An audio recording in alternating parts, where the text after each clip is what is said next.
I have every reason to believe that when history is written of this period, we will come out unscathed. इतिहास मेरे प्रति आज की media के मुकाबले ज्यादा उदार होगा। कांग्रेस ने प्रधानमंत्री नरेंद्र मोदी से सार्वजनिक माफी की मांग भी की है। मनमोहन सिंह पर आरोप कैसे लगे, सीबीआई ने क्लोजर रिपोर्ट क्यों दी, विशेष अदालत ने उसे क्यों ठुकरा दिया था और आखिरकार सुप्रीम कोर्ट में ऐसा क्या हुआ कि पूरा मामला ही खत्म हो गया। याद रखिएगा, ये वो मामला था जिसे लेके बीजेपी ने खूब तीन तूफान मचाया था। 2014 के इलेक्शन में बड़ा मुद्दा बना था भ्रष्टाचार का। सीबीआई को ऐसे पर्याप्त साक्ष्य नहीं मिले जिसके आधार पर अभियोजन चलाया जा सके, इसलिए एजेंसी ने अदालत में क्लोजर रिपोर्ट दाखिल कर दी। सीबीआई की विशेष अदालत में जब सीबीआई की एक क्लोजर रिपोर्ट पेश हुई तो सीबीआई की इस क्लोजर रिपोर्ट को कोर्ट ने नकार दिया। अदालत ने ये कहा कि सीबीआई की क्लोजर रिपोर्ट को खारिज करने के लिए विशेष अदालत के पास पर्याप्त और ठोस कारण नहीं थे। क्या इतिहास ने आखिरकार पूर्व प्रधानमंत्री डॉक्टर मनमोहन सिंह को माफ कर दिया, दोष मुक्त कर दिया? वो नेता जिसने प्रधानमंत्री रहते हुए अपनी आखिरी प्रेस कॉन्फ्रेंस में कहा था कि इतिहास मेरे प्रति आज की मीडिया के मुकाबले ज़्यादा उदार होगा। अब उनके निधन के करीब 1.5 साल बाद सुप्रीम कोर्ट का एक फैसला आया है।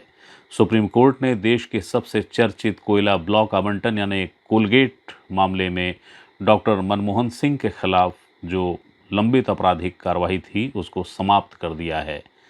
इसके साथ ही कांग्रेस ने प्रधानमंत्री नरेंद्र मोदी से सार्वजनिक माफी की मांग भी की है। हालांकि बीजेपी की ओर से इसका कोई जवाब नहीं आया है, लेकिन सवाल है कि आखिरकार ये मामला क्या था, मनमोहन सिंह पर आरोप कैसे लगे, सीबीआई ने क्लोजर रिपोर्ट क्यों दी, विशेष अदालत ने उसे क्यों ठुकरा दिया था और आखिरकार सुप्रीम कोर्ट में ऐसा क्या हुआ कि पूरा मामला ही खत्म हो गया।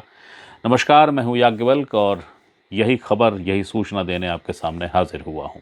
ये मामला उस दौर का है जब देश में कोयला ब्लॉकों के आवंटन को लेकर एक बड़ा विवाद खड़ा हुआ था। आरोप था कि कुछ निजी कंपनियों को नियमों को ताक पे रख के कोयला ब्लॉक आवंटित किए गए। इसी सिलसिले में हिंडाल्को इंडस्ट्रीज को दिए गए कोयला ब्लॉक को लेके मामला सीबीआई पहुंचा। याद रखिएगा, ये वो मामला था जिसे लेके बीजेपी ने खूब तीन तूफान मचाया था। 2014 के इलेक्शन में बड़ा मुद्दा बना था भ्रष्टाचार का।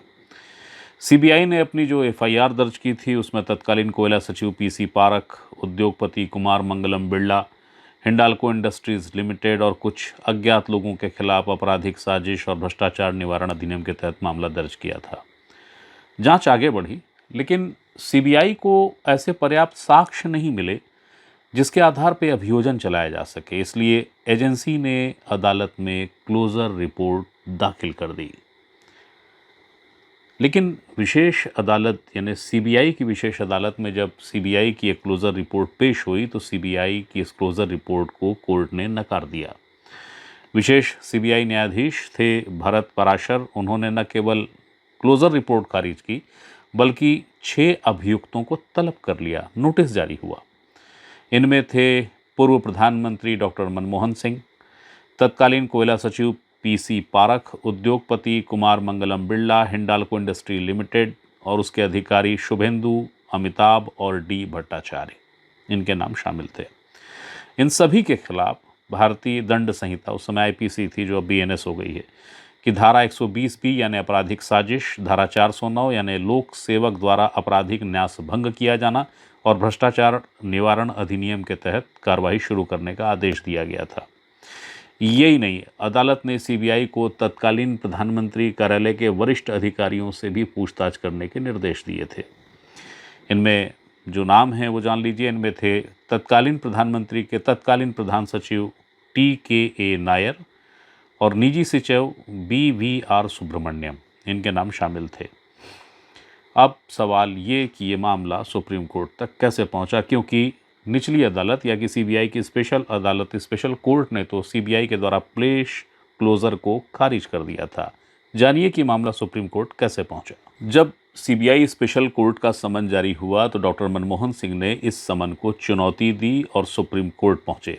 अप्रैल 2015 में मनमोहन सिंह ने सुप्रीम कोर्ट का दरवाज़ा खटखटाया और सुप्रीम कोर्ट ने उनके खिलाफ जो समन जारी हुआ था और जो भी आगे की कार्रवाई थी उस पर रोक लगा दी। ये मामला सालों तक लंबित रहा, पेंडिंग रहा। इस बीच 27 दिसंबर 2024 को भारत के पूर्व प्रधानमंत्री डॉक्टर मनमोहन सिंह का निधन हो गया। लेकिन कानूनी प्रक्रिया अपनी गति से चलती रही, क्योंकि ये मामला केवल एक व्यक्ति का नहीं था बल्कि न्यायिक सिद्धांतों का भी था। अब इस मामले में आया है फैसला। जानिए फैसले के बारे में। सुप्रीम कोर्ट में 3 सदस्यीय पीठ थी ये, जिसमें चीफ जस्टिस सूर्यकांत, जस्टिस जयमाला बागची और जस्टिस वी मोहन ये शामिल थे, जिन्होंने जजमेंट दिया, फैसला सुनाया। अदालत ने ये कहा कि सीबीआई की क्लोजर रिपोर्ट को खारिज करने के लिए विशेष अदालत के पास पर्याप्त और ठोस कारण नहीं थे। याद रखिएगा, सीबीआई की निचली अदालत ने सीबीआई की क्लोजर रिपोर्ट को खारिज किया था और तत्कालीन प्रधानमंत्री समेत 6 और बाद में प्रधानमंत्री कार्यालय में जो तत्कालीन अधिकारी थे उनसे भी पूछताछ करने के निर्देश दिए थे।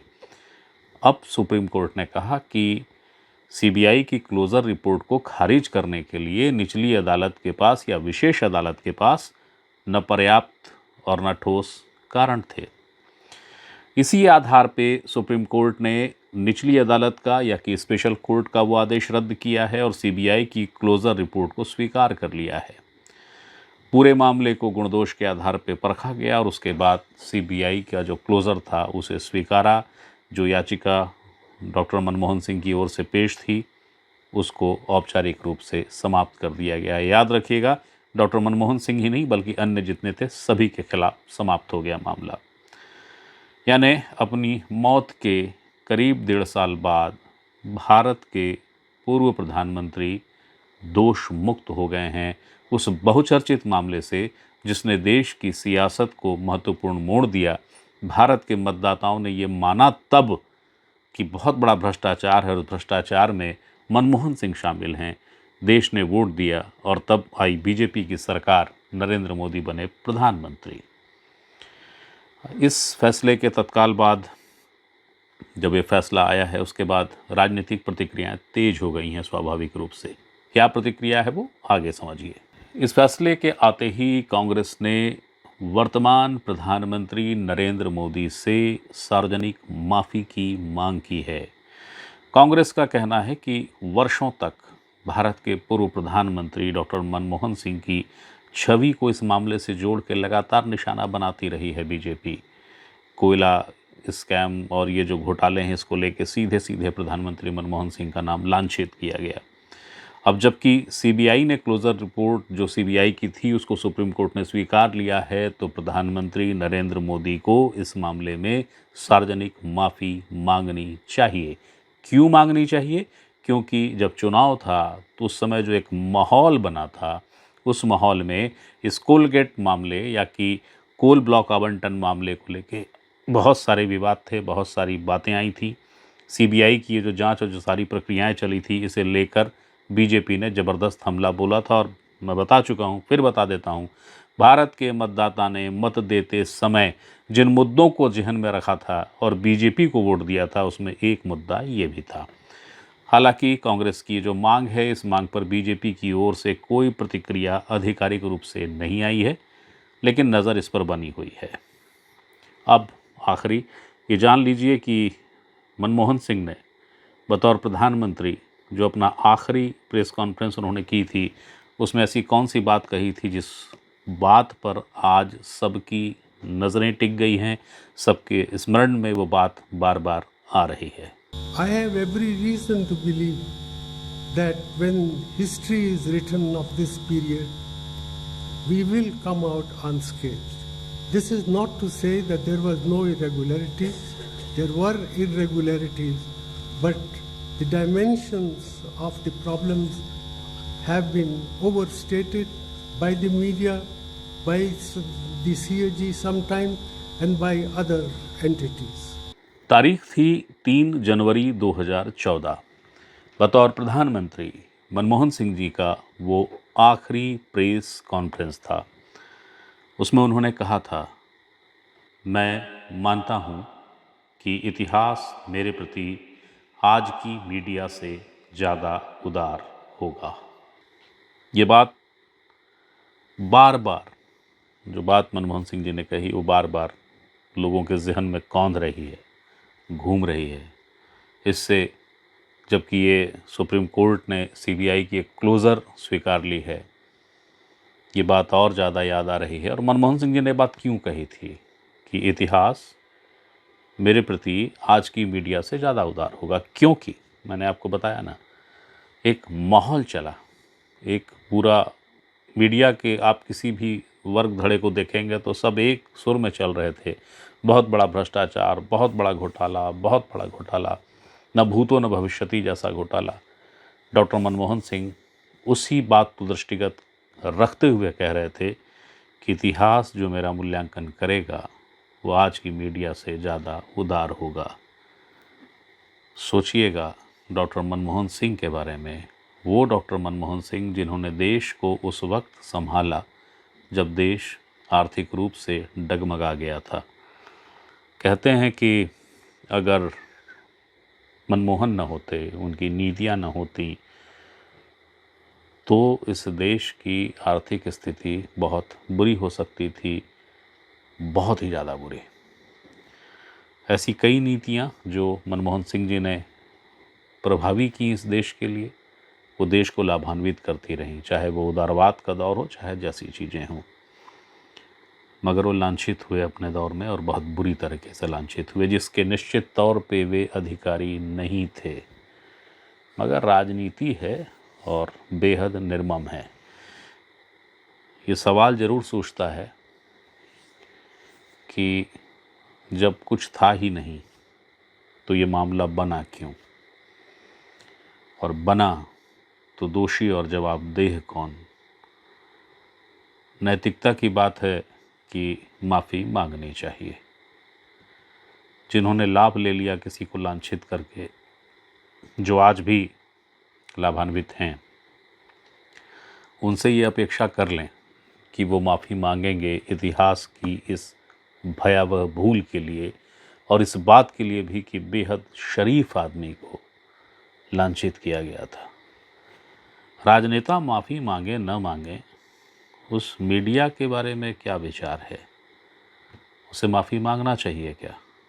क्या दिलचस्प है कि कांग्रेस भी माफ़ी मांगने की बात कह रही है तो प्रधानमंत्री नरेंद्र मोदी से कह रही है। बिला शक उनका दल और वो स्वयं इससे लाभान्वित हुए थे और भारत का मतदाता वोट दिया था इसी मसले को लेकर। बहुत सारे मुद्दों में एक बड़ा मसला था ये।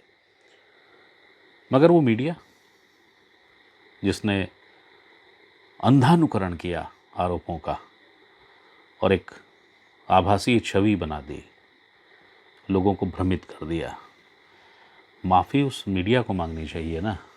मगर उससे माफ़ी मांगने की बात तो कांग्रेस भी नहीं कह रही है। बहरहाल एक अहम सूचना थी, एक अहम जानकारी थी जो आपको देनी ज़रूरी थी, क्योंकि हर सूचना और जानकारी पे अधिकार सिर्फ आपका है, मैं सिर्फ माध्यम हूँ। फिर कोई सूचना हो, फिर कोई जानकारी, वो देने आपके सामने फिर हाजिर होऊंगा। तब तक के लिए प्रणाम।